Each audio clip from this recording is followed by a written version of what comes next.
ऐसी एक घटना मैं आपको सुनाती हूँ। एक दिन महाराज जी लखनऊ से कुछ अधिकारियों को अपने साथ लेकर बहुत ही गंदे मोहल्ले में गए। फिर वे एक छोटी सी कुटिया के आगे रुके और आवाज लगाई, ओ मुसलमान। अंदर से एक सज्जन निकले। दोनों ने कसकर एक दूसरे को गले लगाया। फिर महाराज जी ने उस मुसलमान सज्जन से कहा, मुझे बहुत भूख लगी है। वो सज्जन कहने लगा, पर महाराज जी मेरे पास तो कुछ खाने को है ही नहीं। महाराज जी उसे कहने लगे, आप बहुत पाखंडी हैं। आपने झोपड़ी की छत में 2 रोटियां खोस रखी है। बस भक्तों, वह सज्जन इतना सुनते ही सकपका गया। वो हैरान रह गया। उसे समझ में ही नहीं आया कि महाराज जी को कैसे पता चला कि मैंने 2 रोटियां छत में छिपा रखी है। वह मुसलमान दोनों रोटियां ले आया। हालांकि महाराज जी और उच्च अधिकारियों ने अभी कुछ देर पहले ही भोजन किया था, तो भी महाराज जी ने एक रोटी बड़े स्वाद से खुद ने खाई और दूसरी रोटी के टुकड़े किए और एक एक टुकड़ा सभी अधिकारियों को देते हुए कहा कि प्रसाद ग्रहण कीजिए। इन प्रसाद लेने वालों में से कई ब्राह्मण भी थे जो मुसलमान के हाथ का छुआ तक नहीं खाते थे, लेकिन महाराज के दिए हुए प्रसाद को सबने बड़े चाव से ग्रहण किया। और बाबा ने संदेश दिया कि कोई जात पात नहीं है, कोई अमीर नहीं है, कोई गरीब नहीं है, कोई छोटा या बड़ा नहीं है। और अधिकारियों को एक मैसेज भी दिया कि अधिकारियों को गरीबों की भी सुध लेना चाहिए। बाबा नीम करोली बहुत दयालु थे। वे अपने भक्तों से समान रूप से प्यार करते थे और वो चाहते थे कि उनके भक्त आपस में भी प्रेम रखें, और इसीलिए बाबा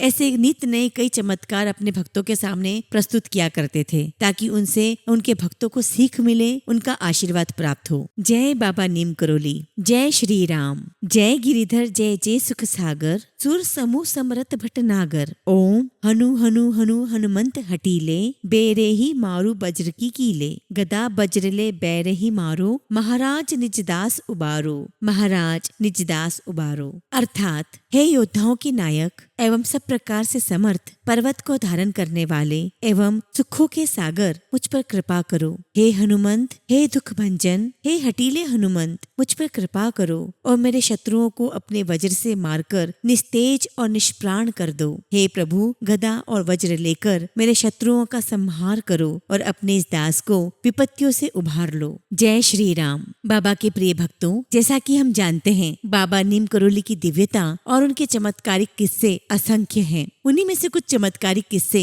आज मैं आप सबको सुनाने जा रही हूँ। एक बार की बात है, एक दिन महाराज जी दाढ़ी बनवाने के लिए नाई की दुकान पर गए। नाई ने दाढ़ी बनाते बनाते कहा, बाबा बहुत दिनों से मेरा लड़का घर से भागा हुआ है और उसका अभी तक कुछ पता नहीं लगा। वह नाई अपने बच्चे के वियोग से अत्यंत दुखी तथा चिंतित था। महाराज की अभी आधी दाढ़ी बनी थी और आधे हिस्से पर साबुन लगा हुआ था कि उन्होंने कहा कि रुको, मुझे अभी बाहर जाना है। और बाबा आधी दाढ़ी बिना बनवाए ही वहाँ से निकल गए। और थोड़ी देर बाद बाबा फिर से दुकान में आए और अपनी शेष दाढ़ी बनवाई और दाढ़ी बनवाकर फिर चल दिए। दूसरे दिन नाई के पास उसका लड़का आ गया और उसने एक बड़ी अजीब सी कहानी सुनाई। उसने कहा कि मैं यहाँ से कोई 100 मील की दूरी पर एक होटल में काम करता था। कल वहाँ उस होटल में दौड़ा दौड़ा एक वृद्ध मेरे पास आया। उसकी आधी दाढ़ी बनी हुई थी और उसने मुझे रुपए दिए और कहा कि तुम पिता के पास आज ही गाड़ी से लौट जाओ। और मैं आपके पास आ गया। इसी प्रकार संगत जी, एक भक्त की पत्नी को उसकी युवा अवस्था से ही चेहरे पर और आंखों पर लकवा था। वह स्त्री इतनी दुखी थी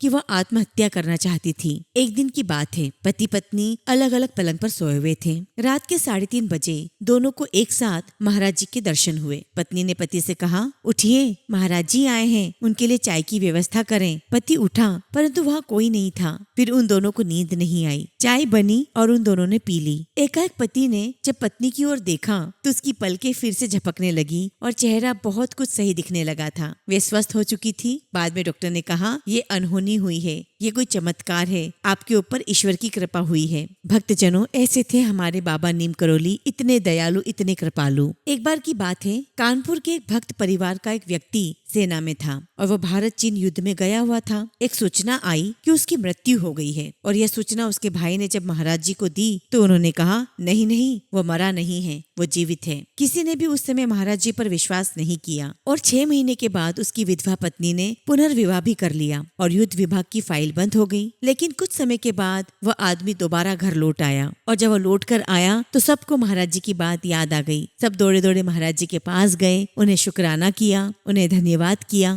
बाबा साक्षात ईश्वर थे। बाबा को भूत भविष्य वर्तमान सब कुछ पता था। ऐसा ही किस्सा 1943 का है। 1943 में महाराज जी फतेहगढ़ आए थे। वहाँ एक वृद्ध सज्जन अपनी पत्नी के साथ रहते थे। उनका लड़का बर्मा की लड़ाई में गया हुआ था। जब महाराज महाराज जी उनके यहाँ पहुँचे तो उन दोनों ने महाराज जी का यथाशक्ति सत्कार किया। उनके यहाँ 2 ही चारपाइयाँ थी। महाराज जी ने कहा कि मैं अभी सोना चाहता हूँ। उन्हें एक चारपाई दे दी गई और उन पर वे दोनों दृष्टि लगाए रहे। महाराज जी सुबह 4 बजे तक चारपाई पर पड़े पड़े कराहते रहे। 4:30 बजे उन्हें चैन मिला। तब उन्होंने चारपाई से चादर उठाई और उसमें कुछ लपेट कर दिया और उस वृद्ध सज्जन से कहा, इसे खोलकर देखना मत, सीधे गंगा में किसी गहरे स्थान पर ले जाकर फेंकाओ। और साथ ही ये भी कहा, ये काफी भारी है, इसे ध्यान से ले जाना और इसे इस प्रकार ले जाना कि तुम्हें कोई नहीं देखे, अन्यथा पुलिस तुम्हें पकड़ लेगी। जब वह सज्जन उस पोटली को गंगा की ओर ले जा रहा था तो उसे छूने पर ऐसा महसूस हो रहा था कि जैसे इसमें बहुत सारी गोलियां हों। जब वृद्ध सज्जन गंगा में पोटली फेंक कर आए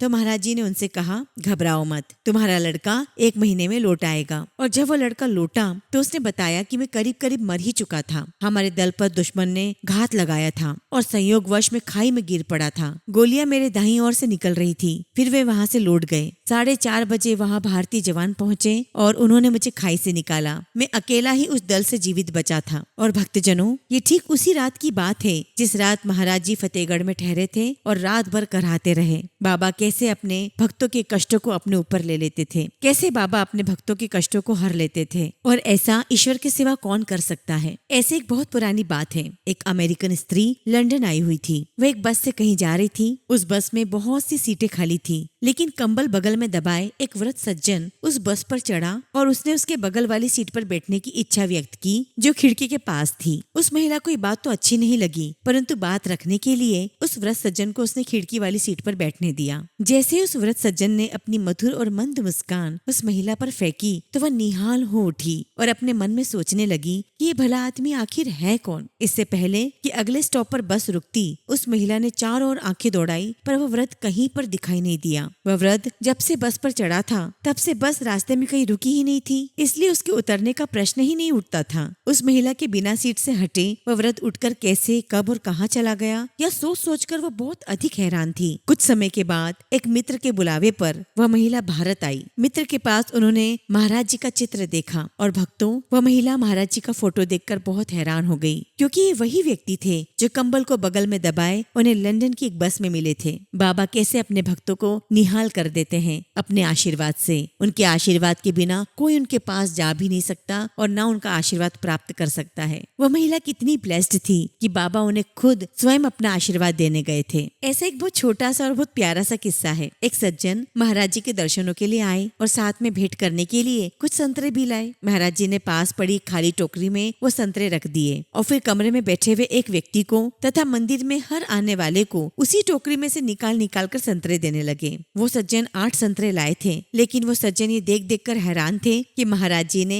उसी टोकरी में से 58 संतरे बांटे थे, जबकि वो सज्जन सिर्फ 8 संतरे ही लाए थे। ऐसी लीलाएं बाबा हमेशा अपने भक्तों के बीच में रचा करते थे। ऐसे भक्तों, एक बार की बात है, स्वामी शिवानंद की गिनती भारत के महान संतों में होती थी। वे ऋषिकेश में बहुत बड़ा आश्रम छोड़कर गए थे, जिसमें उनके अनेक चेले रहते थे। महाराज जी प्रायः बिना किसी पूर्व सूचना के वहाँ चले जाया करते थे और जब भी महाराज जी वहाँ जाते थे कोई न कोई ऐसी घटना वहाँ घटित होती थी जिसे आश्रमवासी बहुत दिनों तक याद रखते थे। कभी कभी उस आश्रम के प्रमुख अपने हाथ से महाराज जी के लिए भोजन भी तैयार करते थे। एक बार महाराज जी ने एक अत्यंत आदरणीय तथा उच्च कोटि के वृद्ध स्वामी को बुलाया। अब ये जो स्वामी जी थे वो शिवाय शिवानंद जी महाराज के किसी और संत को कुछ गिनते ही नहीं थे और अभी भी उन्हीं की स्मृति की ही आराधना करते थे। वे महाराज जी के आगे भी नहीं झुकते थे। जब वे महाराज जी के पास पहुँचे तो महाराज जी ने कहा, देखो वेदव्यास जी आ गए हैं। महाराज जी के मुख से इन शब्दों का निकलना था कि वे स्वामी जी उनके चरणों पर लेट गए। फिर वे दोनों एक दूसरे को सही रूप में पहचानने लगे। शिवानंद आश्रम से एक दिन एक महात्मा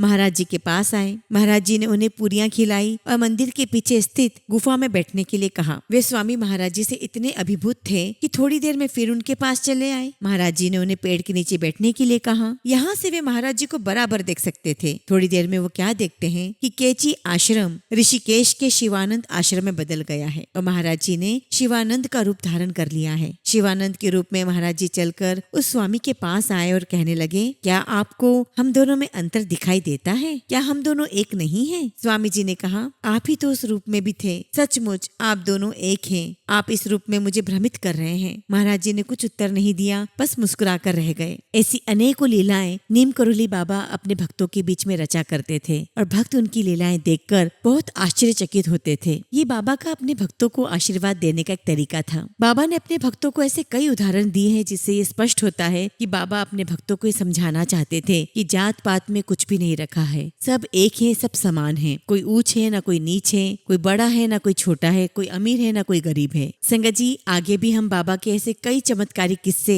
आपके सामने प्रस्तुत करते रहेंगे, आपके साथ शेयर करते रहेंगे। जय बाबा नीम करोली, जय श्री राम।